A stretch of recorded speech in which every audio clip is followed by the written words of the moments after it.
Karel. Ty krásná tajná věci. Co to jmenuje tady? Já chtěl bych ti lásku vyznat a k tomu, že tě mám rád, se přiznat. Jsi malinká, milá, krásná, menší než táhej. Jsem rád, že naši rodiče se znají. Tvé trzavé šroubky jsou krásné jako můj ranní výtvor na záchodě.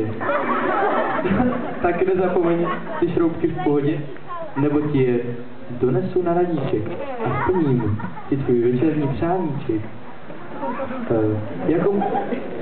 A chtěl bych ti říct, že nejsi krásná, už vůbec ne jako moje hlava mastná.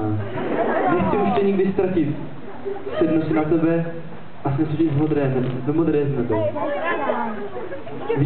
A nakonec tě vyčistím. Kde jsi? Moje záchodové prkénko. Miluji tě, tvůj Karel.